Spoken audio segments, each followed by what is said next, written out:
All right, so the roof's a little wet. It's been drizzling all morning. Rained pretty good last night. I tried to get over here. It's very slick, so I'm not going to bother, risking my life or anything. But climbed up in here. The granals are real loose. Even when cougar paws on, I was still sliding. We'll kind of zoom in there. So that spot right there, right above where the current roof leak is. Obviously, some shingles have blown off and the nails are exposed. So given what I saw on the inside, there's no plywood damage, but it's definitely following the path of the nails and dripping down below. So we have that spot there. Right when I got up on the ladder, there's an exposed nail there. Looks like maybe somebody just popped one in there or worked its way through. But that's pretty rough. Overall condition of the roof, a lot of granule loss, a lot of exposed matting on the edges. And then if we just kind of get close to one of these shingles here, just grab an edge. There we go. And I mean, it's got some matting transfer. You can kind of see right there. But they're really not pliable anymore. They're pretty brittle.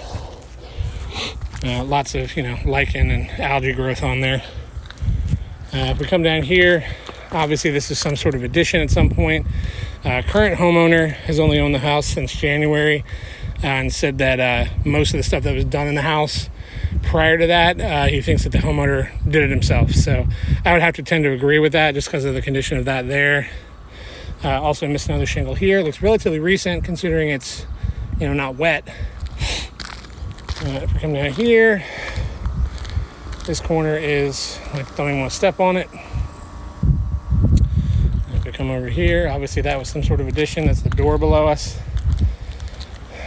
And then over here, I would have to guess that this gutter was dumping right on this corner for who knows how long.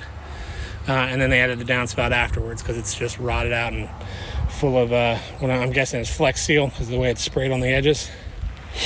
And then, of course, these replaced shingles here. Tried to wedge them in. This, again, was all done prior to this current homeowner.